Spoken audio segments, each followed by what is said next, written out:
새벽기도 시간에 에스겔서를 지금 읽는 중에 있습니다. 새벽기도를 하면서 성경 말씀을 매일 한 장씩 읽어가면서 새벽기도의 시간에만 와서 참여하는 분들만 듣기에는 너무 아쉬운 말씀이다. 그런 생각을 할 때가 있습니다. 에스겔서는 더 말할 것도 없이 에스겔이라는 하나님의 선지자를 통해서 하나님께서 이스라엘 백성들에게 하신 말씀입니다. 에스겔이라는 선지자는 이스라엘 민족이 바벨론으로 포로를 잡혀가 있었던 시대에 이스라엘 백성들이 70년 동안 하나님의 진노하심으로 이방 나라 바벨론에게 사로잡혀가서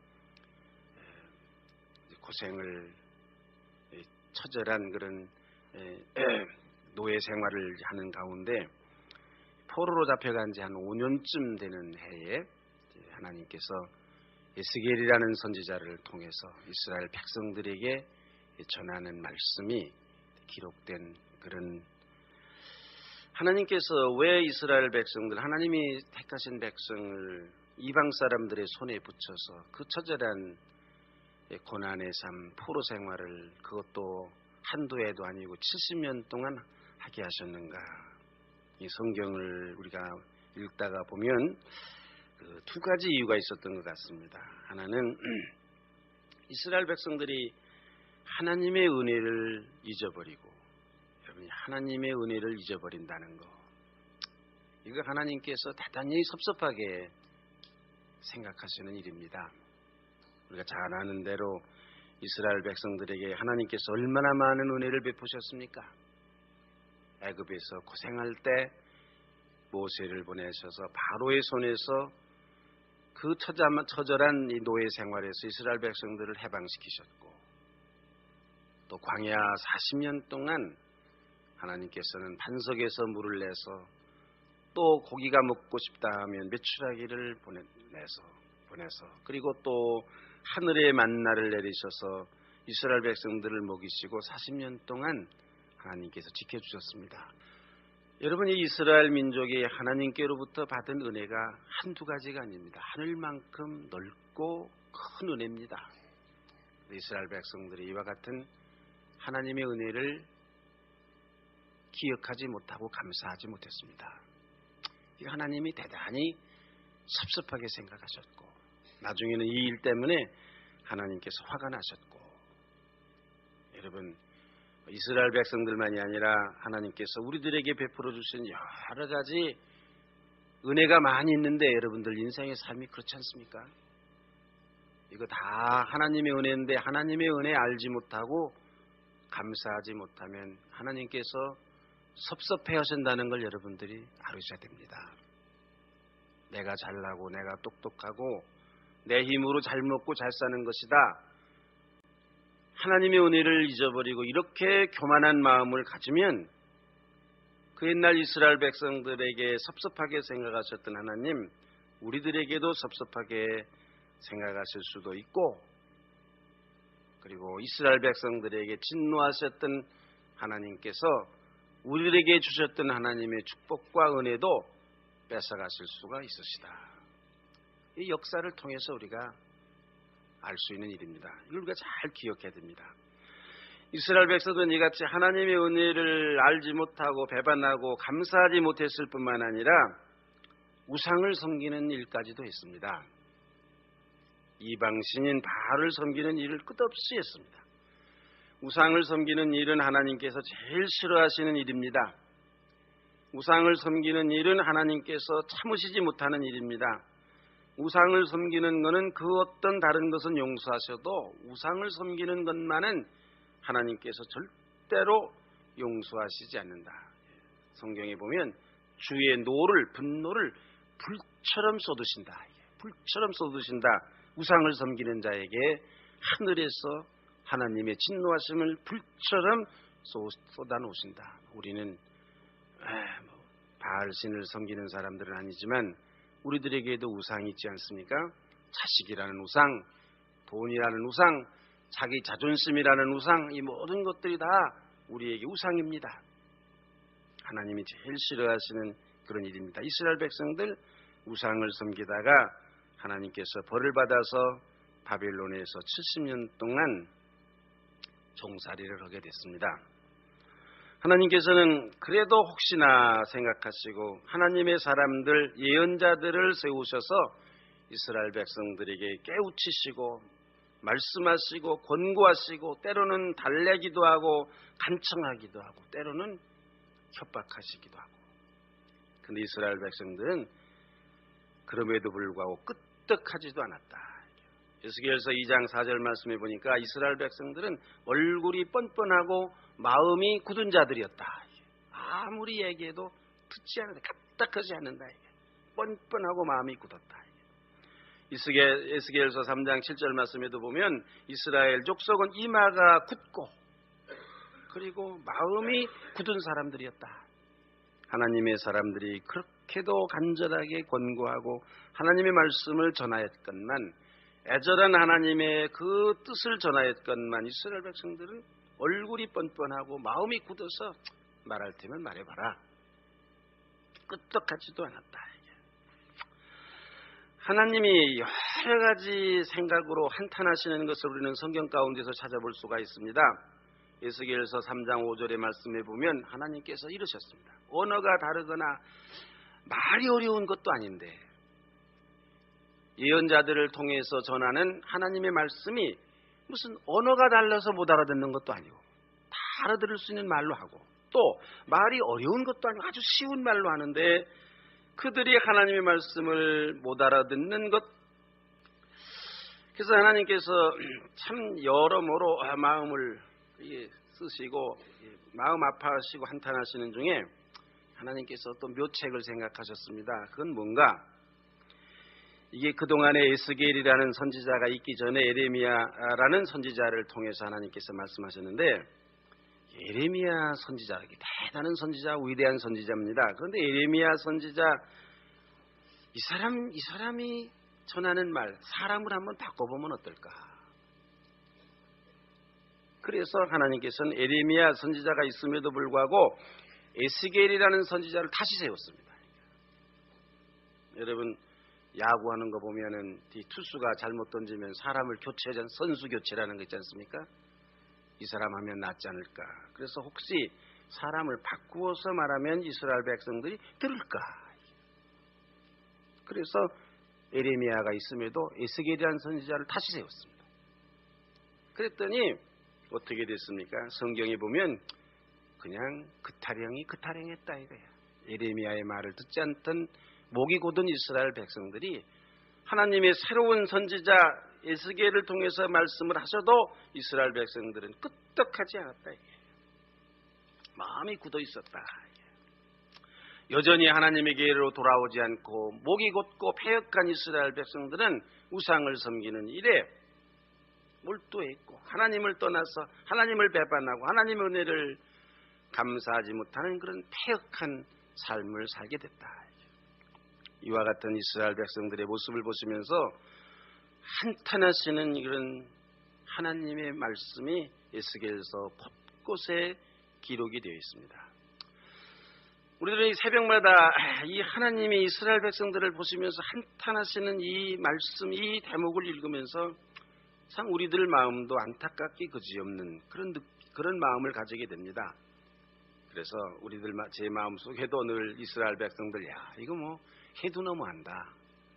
하나님이 이쯤 하셨으면 좀 들을 만도 한데 이스라엘 백성들이 이만큼 이제 벌을 받으면은 이제는 정신을 차릴 만도 한데 되돌이킬 만도 한데 오죽하면 하나님이 사람을 바꿔서 말씀하시는데 그래도 끄떡하지 않는가. 이런 상황 속에서 하나님께서는 더 이상 이스라엘 민족에게 기대를 하지 않는 것을 봅니다. 기대를 저버립니다. 포기하시는 겁니다. 낙담하시고 내가 이스라엘 백성들에게 더 이상 기대할 게 없다. 그러시면서 이런 말씀을 합니다. 에스겔서 5장 11절 말씀. 11절 말씀에 보면 그러므로 나 주 여호와가 말하노라. 내가 나의 삶을 두고 맹세하노니 네가 모든 비운 물건과 모든 가증한 일로 내 성소를 더럽혔은즉 나도 너를 아끼지 아니하며 긍휼을 베풀지 아니하고 미약하게 하리니 나도 너를 아끼지 않겠다. 너를 불쌍히 여기지 않겠다.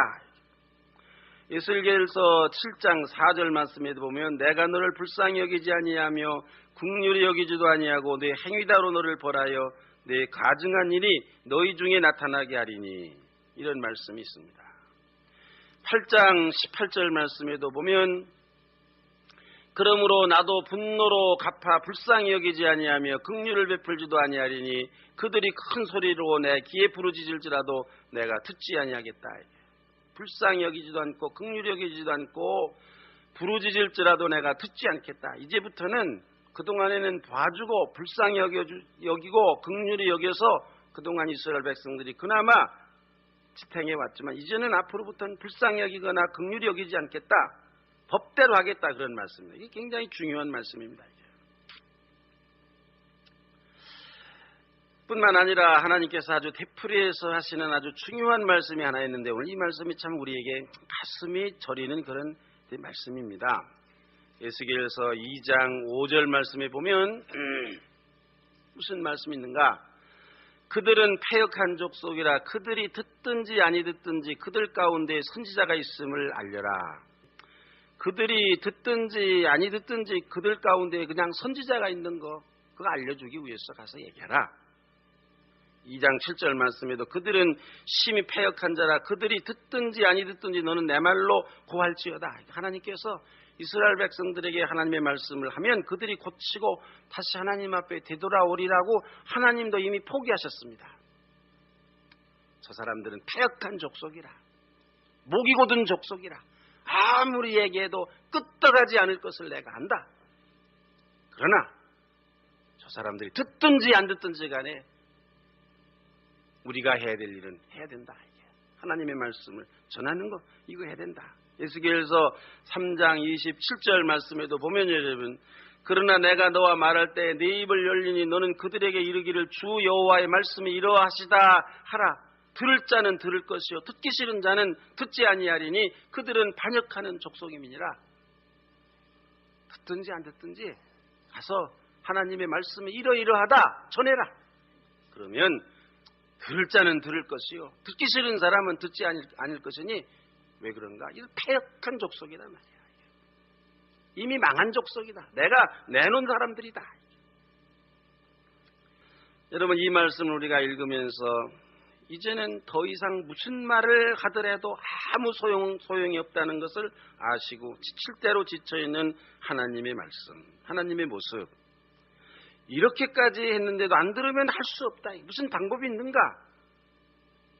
자기들 팔자지.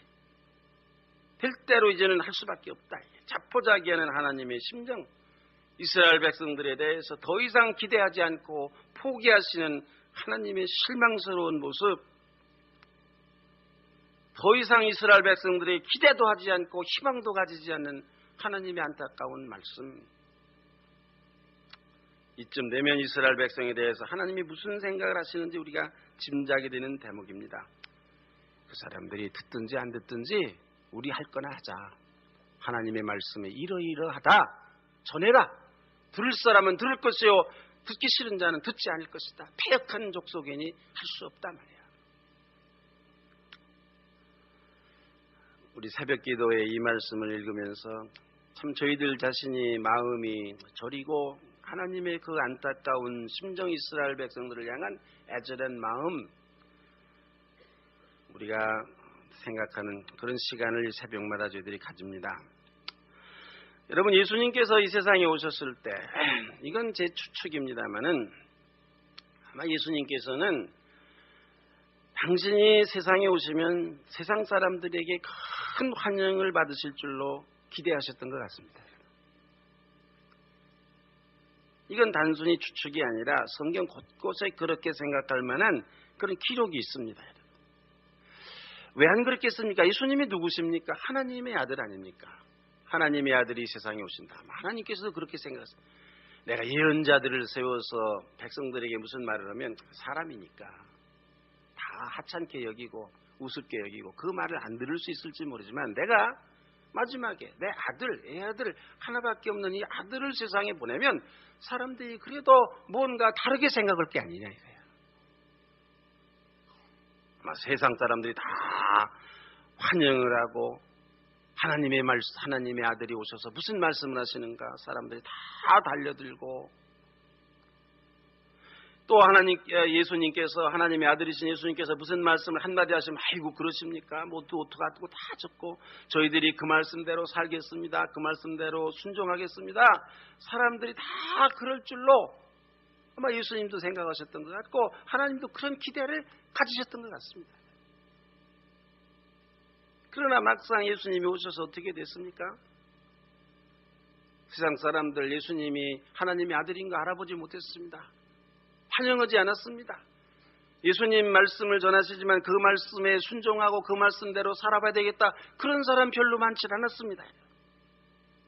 마가복음 6장에 보면 예수님께서 고향에 가셨는데 서당에서 가르치셨습니다. 많은 사람들이 예수님의 가르침을 듣고 놀라고 아니 이분이 이 사람이 누군가 마리아의 아들 목수가 아니냐 야고보와 요셉과 유다와 시몬 다 그 동생들이 여기에는 우리와 함께 있는데 그 누이들도 다 우리와 함께 사는데 그러면서 예수를 배척했습니다. 예수를 끌어다가 동네의 이 낭떠러지에서 밀어서 떨어뜨리려고 했다. 성경이 그렇게 기록되어 있습니다. 그래서 예수님께서는 이 고향에서는 아무 권능도 행하실 수가 없어서 믿어줘야 권능을 행할 거 아닙니까? 그래서 아주 몇 사람에게만 안수하고 병을 고칠 뿐이었다. 그렇게 마가복음 6장에 기록이 되어 있는데 근데 6장 6절 말씀에 그러니까 그들이 믿지 않음을 이상히 여기셨다 이랬어요. 예수님께서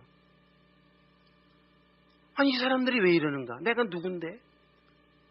어떻게 내 말을 이렇게 믿지 않고 나를 배척하는가? 예수님께서 자기를 고향 사람들이 믿지 않으시는 것을 이상하게 생각하셨다. 이 말이 무슨 말씀입니까?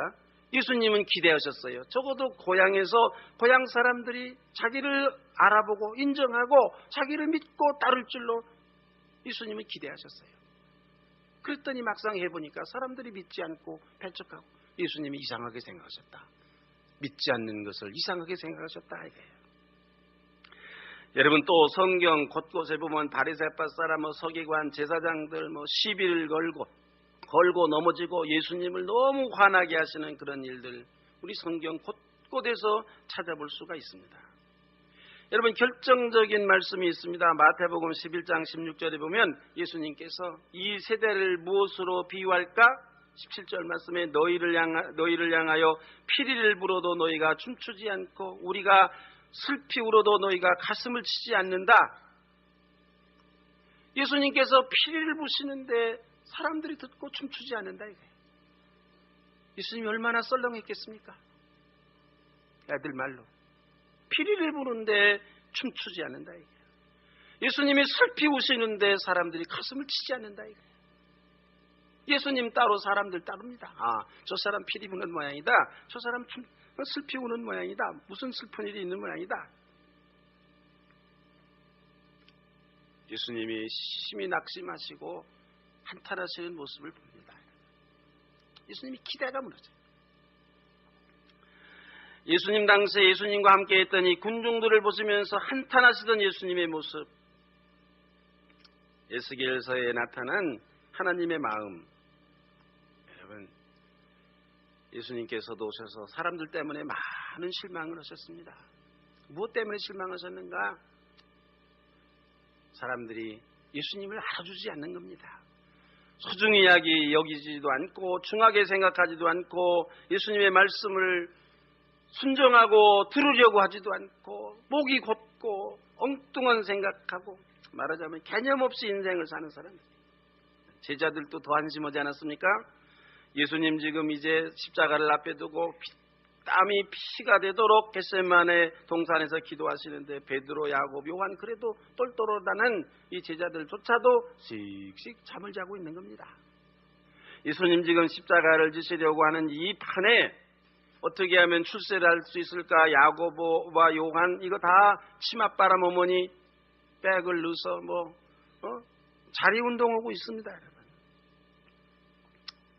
예수님께서 얼마나 한심하셨을까? 언제나 저 사람들이 내 진실된 마음을 알아줄까? 언제나 하나님의 말씀에 순종하고 귀를 기울이고 하나님의 말씀을 두려운 줄 알까? 오죽하면 하나님께서 이스라엘 백성들에게 듣든지 듣지 않든지 그냥 전해라. 하나님의 말씀이 이러이러시다 얘기하라. 듣기 싫은 자는 듣지 아니할 것이고 들을 자는 들을 것이요.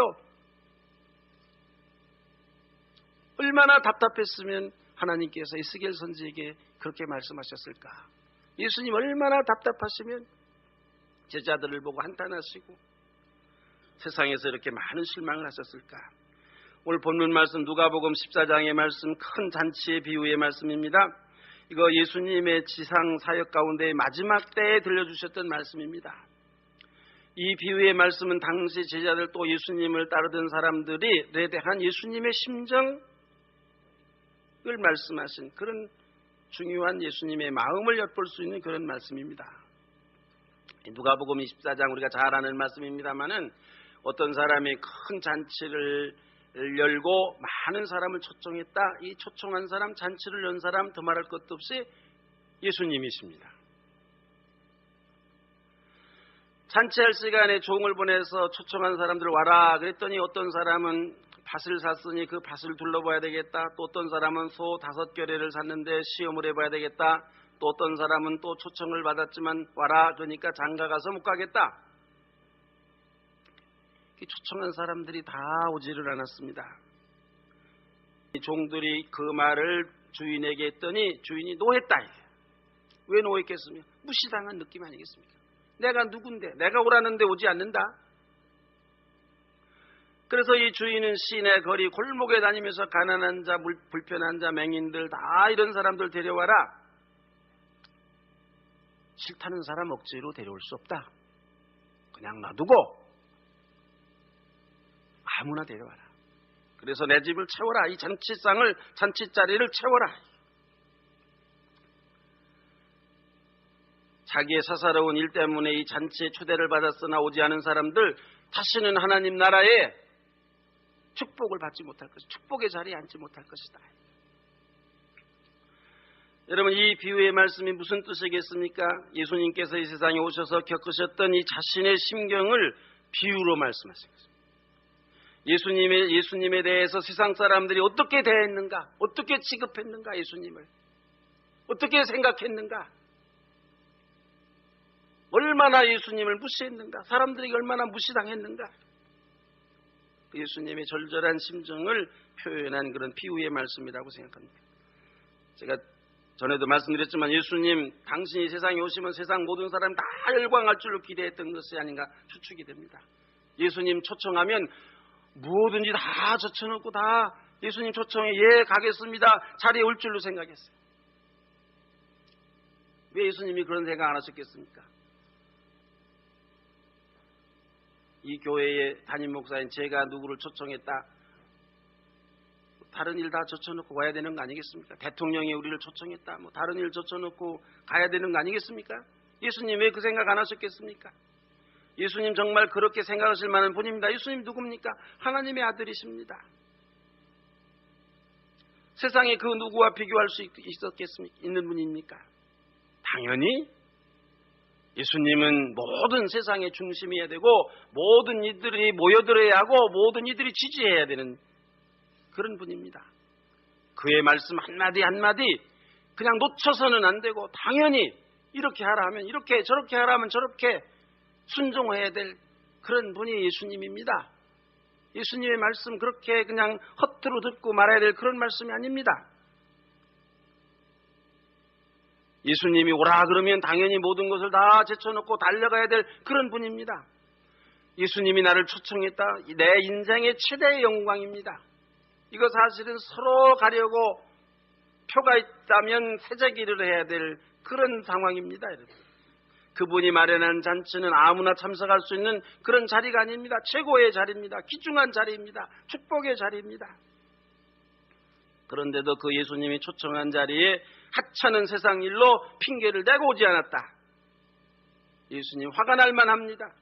오늘 본문 말씀에 주인이 노했다. 당연히 화가 날 만합니다. 문제는 이 초청받은 사람들이 왜 거절했는가? 어리석은 사람들입니다. 자신을 초청한 사람이 누구인지 모르기 때문에 그랬을 것입니다. 여러분들 교회에 나오시고 신앙으로 여러분들이 초청을 받으시고 하나님의 말씀으로 여러분들이 초청을 받으시는데, 여러분들을 그렇게 살라고, 여러분들이 그렇게 살아야 된다고 초청하시고 말씀하시는 분이 누구인지 모르기 때문에 그걸 우습게 여기고 중요하게 생각하지 않고 귓등으로 듣고, 인목사가 말하면 안 들어도 됩니다. 그러나 하나님의 아들 예수님이 하시는 말씀, 그거 우리가 헛되게 들으면 안 됩니다. 귓가로 흘려들을 말이 아닙니다. 소중하게 생각하고 귀하게 생각하고 두렵게 생각하고 그 말씀에 순종해야 될 말씀입니다. 이 초청을 받고 그 자리에, 잔치자리에 가지 않은 사람은 누군가 이런 철이 없는, 이것을 생각할 줄 모르는 어리석은 사람이요, 철딱서니가 없는 사람이요, 세상이 뭔지 모르는 사람이요, 무엇이 귀중하고 무엇이 소중한지 모르는 그런 어리석은 사람들입니다. 예수님이 초청한 그 잔치자리가 어떤 잔치자리입니까? 중요한 잔치자리입니다. 여러분, 귀중한 잔치자리입니다.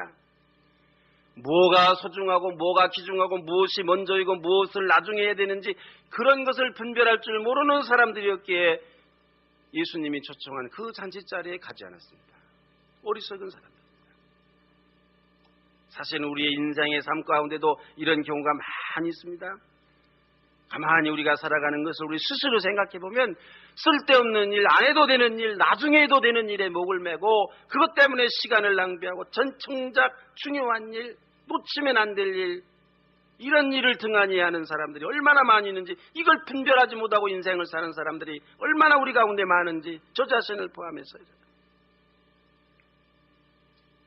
목숨을 걸지 않아야 될 것에 목숨을 걸고, 목숨을 걸어야 될 것에 목숨을 걸지 않고, 중요하게 생각해야 될 것에 그것을 중요하게 생각하지 않고 엉뚱한 일을 중요하게 생각한 가치 없는 일을. 밭을 샀으면 그 다음날 돌아봐도 되는 겁니다. 장가 갔으면은 그거 여러분 평생 같이 살 건데. 본문에 나오는 사람들 무엇이 중요한지를 몰랐습니다. 무엇이 먼저 해야 되는지를 몰랐습니다. 그래서 결론이 무엇입니까? 이 본문에 나오는 이 예수님의 초청을 받고도 그 귀한 축복의 자리, 잔치자리에 참여하지 못한 이들 아마 나중에서 깨닫게 되었겠죠. 그리고 그때의 일로 말미암아 평생 동안 후회를 했을 것입니다. 다시는 그런 잔치에 초대받지 못하고, 다시는 그런 잔치에 참여하지 못하고, 그런 축복의 자리에 들어가지 못하고, 시간은 지났습니다. 기회는 떠났습니다. 그때 그 잔치가 그렇게 중요한 잔치인 줄 알았더라면, 그때 나를 초대한 분이 예수님인 줄 알았더라면 만사 제쳐놓고 그 잔치에 갈 걸 아마 이 사람들 평생 동안 이 일로 말미암아 후회하지 않았을까? 우리는 그렇게 짐작할 수가 있습니다. 오늘 본문 가운데서 우리가 주목해야 될 또 한 가지 중요한 사실이 있습니다. 그것은 오늘 본문 말씀에 초청한 사람이 안 오니 그럼 잔치 그만두자. 저 사람들 안 오는 잔치 무슨 소용이 있냐? 저 사람들 빠지는 잔치 무슨 의미가 있냐? 그런 게 아니라 초청한 사람이 안 오니 아무나 데리고 와라. 결국 엉뚱한 사람이 잔치를 차지했습니다. 잔치자리를 차지했습니다. 이 주인이라는 사람은 먼저 사람이 오기를 기다리지 않고 아무나, 초청한 사람이 안 오니까 그 사람 기다리고 잔치를 미룬 것도 아니고 잔치를 포기한 것도 아니고 아무나 데려다가, 엉뚱한 사람이라도 데려다가 잔치 자리를 채우고 주인이 되게 하라. 이것은 여러분 하나님 나라의 원리입니다. 교회의 원리입니다. 하나님이 사람과 일하시는 원칙입니다. 예수님은 우리들을 초청하시지만 우리에게 하나님의 일을 하도록 우리에게 기회를 주시지만, 하나님의 잔치자리에 우리가 참여하도록 하나님께서 우리를 초청하시지만 싫다고 오지 않는 사람, 구태여 꼭 그 사람이 와야 된다. 하나님은 그렇지 않습니다. 기다리시지도 않으십니다. 누구든 오는 사람, 하고 싶어하는 사람, 그 사람들과 함께 잔치를 하시는 분이 하나님이시다. 하나님은 당신이 해야 될 일을, 하나님 나라의 일을 사람 때문에 지체하지 않으십니다. 사람 때문에 포기하지 않으십니다. 그래서 교회는 사람이 없어서 일을 못하는 법은 없습니다. 아무하고나 하는 겁니다. 하고 싶은 사람하고 하는 것이 교회입니다. 내가 아니면 못하지 우리 교회? 아닙니다. 하나님은 못난 사람이지만 열심히 하려고 하는 사람과 하십니다. 잔치자리에 오는 사람과 함께 하십니다. 어차피 교회 일이라는 것은 사람이 잘나서 하는 것이 아니라 사람이 하는 것이 아니라 하나님이 하시는 일이기 때문에 그렇습니다. 어떤 사람이든지 하나님께서 개의하시지 않는다 이거예요. 저 사람이 꼭 있어야 된다. 아닙니다. 결론입니다. 잘못 판단해서 사사로운 세상적인 일, 자잘한 일상의 일, 나중에도 될 일, 그것 때문에 예수님의 잔치에 초청에 응하지 않고 참여하지 않은 사람, 영원한 낙오자가 되고 평생 이 일로 말미암아 후회하게 되고 그 축복의 잔치의 기회를 잊어버리게 되었습니다. 여러분, 기회는 언제나 우리에게 오는 것이 아닙니다. 예수님께서 언제나 우리를 초청하시는 것이 아닙니다. 기회가 주어졌을 때, 예수님께서 우리를 초청할 때 우리는 이해하고 순종하는 것이 중요합니다. 기회가 주어졌을 때, 건강이 있을 때 열심히 해야 됩니다. 물질의 여유가 있을 때 열심히 정성스럽게 헌금해야 됩니다. 기회가 주어졌을 때 열심으로 봉사해야 됩니다. 선한 일 힘써야 됩니다. 교회가 여러분들에게 요구할 때 여러분들 이해하고 순종하고 열심으로 해야 됩니다. 하나님께서는 그런 사람들과 함께 하십니다. 무엇이 중요한지 무엇을 먼저 해야 되는지를 잘 분간할 줄 아는 지혜를 가져야 됩니다. 하나님은 절대로 여러분들이 올 때까지 기다리시지 않는다는 것. 나 없이 무슨 일이 되려고, 그것은 우리들의 어리석은 착각입니다. 자칫 묵묵거리다가는 자리를 뺏길 것입니다. 성령께서 여러분들을 이 아침 도우셔서 이 말씀을 통해서 여러분들이 깨닫는 그런 귀한 은혜가 함께 하시기를 바랍니다. 기도합시다.